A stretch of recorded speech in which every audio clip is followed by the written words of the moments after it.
সালামু আলাইকুম, ঈদ মুবারক। তবে রমজানের ঈদের ঈদ মুবারক দিচ্ছি না, একটু আগে ভিন্ন একটা ঈদ মুবারক দিচ্ছি। আমি একটা নিউজ করেছিলাম যে ইসরায়েলের প্রধানমন্ত্রী নেতানিয়াহু আর নেই। তো অনেকে এটা নিয়ে আমাকে বলছেন যে তুমি একটু বাড়াইয়াই বলো, তোমার কাছে এভিডেন্স কি। তো আজকে যারা এই এভিডেন্স খুঁজছিলেন, আমি তাদের জন্য একটা এভিডেন্স দিতে যাচ্ছি। যদি নিউজটা শুনে ভালো লাগে শেয়ার করবেন। তবে এখানে একটা বিষয় থাকতে পারে যে ধরেন যারা এই লেভেলের ডিকটেটরশিপ ক্যারেক্টার, তারা বিভিন্ন সময় নানান ধরনের আবার রিউমার অথবা গসিপও তৈরি করে। যেমন উত্তর কোরিয়ার প্রেসিডেন্ট কিম জং উন একবার প্রায় টানা 6 মাস তারে কিন্তু আসলে জনসম্মুখে দেখা যায় নাই। তো তখন একটা রিউমার উঠছিল যে ক্যান্সারের চিকিৎসা চলছে, কিম জং উন মারা গেছে, উত্তর কোরিয়া এটাকে লুকায় রাখতেছে। পরবর্তী সময় 6 মাস পরে কিম জং উন কিন্তু সামনে আসছিল। তো এখন আসলে ইসরায়েলের প্রধানমন্ত্রীর ব্যাপারে কি এইরকম কোনো কিছু, নাকি আসলে ভিন্নতা? তবে কিম জং উনের উত্তর কোরিয়ার সিচুয়েশন আর ইসরায়েলের প্রধানমন্ত্রীর আজকের সিচুয়েশনের মধ্যে পার্থক্য আছে। কারণ কিম জং উনের দেশের সাথে কোনো যুদ্ধকালীন পরিস্থিতি ছিল না।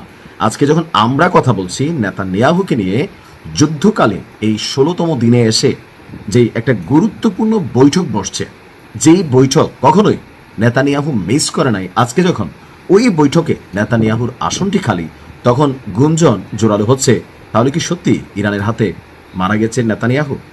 দর্শক, ইরানের সাথে পূর্ণমাত্রা যুদ্ধ শুরুর পর এই প্রথমবারের মতন কোনো উচ্চ পর্যায়ের নিরাপত্তা ক্যাবিনেট বৈঠকে উপস্থিত হয়নি আপনার ইসরায়েলের প্রধানমন্ত্রী নেতানিয়াহু।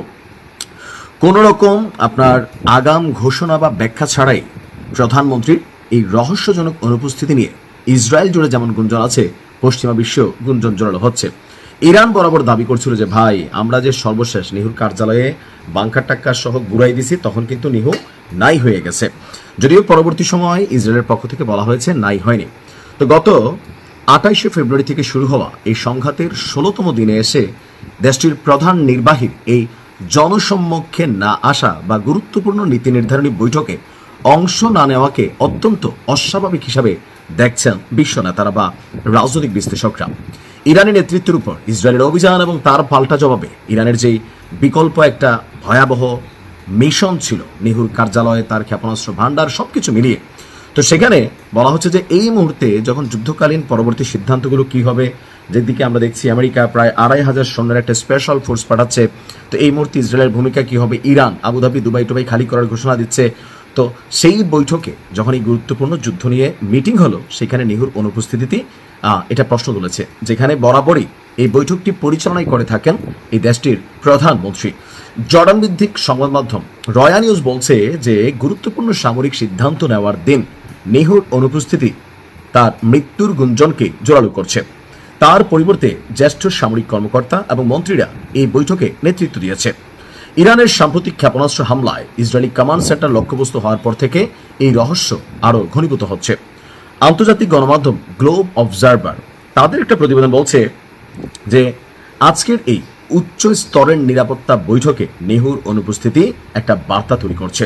যুদ্ধের এই বিশেষ সন্ধিক্ষণে যখন প্রতিটি পদক্ষেপ অত্যন্ত হিসাব করে নিতে হয়, তখন ইসরায়েলি প্রতিরক্ষা বাহিনীর মনোবল এবং নেতিবাচক একটা প্রভাব তৈরি হয়েছে। কেন? কারণ এই যুদ্ধের মধ্যে নিহুর আজকের এই বৈঠকটা খুবই গুরুত্বপূর্ণ ছিল, কারণ ইরান একটা বড় ধরনের অভিযানের প্রস্তুতি নিচ্ছে।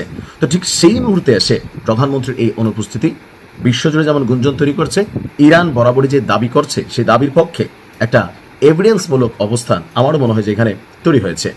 তবে এটা শতভাগ নিশ্চিত করে বলা যাচ্ছে না যে মারা গেছেই, কিন্তু আমরা যেই দাবিটা তুলছি সে দাবির সপক্ষে কিন্তু একটা শক্তিশালী এভিডেন্স হিসেবেই পরিগণিত হচ্ছে। ভালো থাকুন, আসসালামু আলাইকুম।